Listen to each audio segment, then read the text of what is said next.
بسم الله الرحمن الرحيم.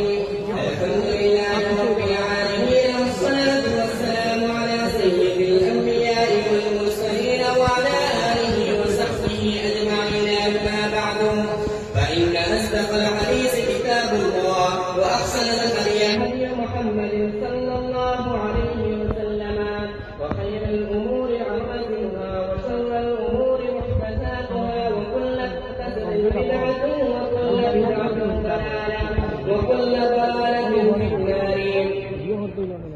وبالسند المتصل منا إلى الشيخ الإمام الهمام الحافظ الحجة أمير المؤمنين في الحديث أبي عبد الله محمد بن إسماعيل بن إبراهيم بن المغيرة بن بردسبة الجعفي اليماني البخاري رحمه الله تعالى.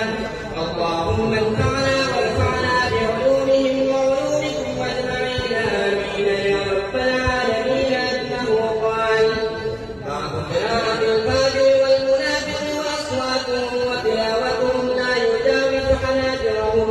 وبه قال حدثنا هبة بن خالد قال حدثنا همام قال حدثنا قتادة قال حدثنا أنس بن مالك عن أبي موسى رضي الله تعالى عنه عن النبي صلى الله عليه وسلم قال: مثل المؤمن الذي يقرأ القرآن كالأخت بعضها طيب وريحها طيب، والذي لا يقرأ القرآن كالتمرة طعمها طيب ولا ريح لها. ومثل الفاجر الذي يقرأ القرآن كمثل الريحانة ريحها طيب وطعمها مر. ومثل الفاجر الذي لا يقرأ القرآن كمثل الحنجرة طعمها مر ولا ريح لها. بسم الله الرحمن الرحيم.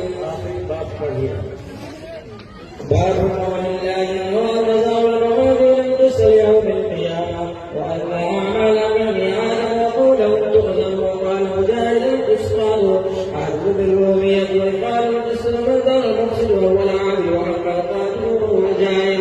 وبه قال حدثنا أحمد بن الشاب قال حدثنا محمد بن فضيل عن عمارة بن القعقاع عن أبي زرعة عن أبي هريرة رضي الله تعالى عنه قال: قال النبي صلى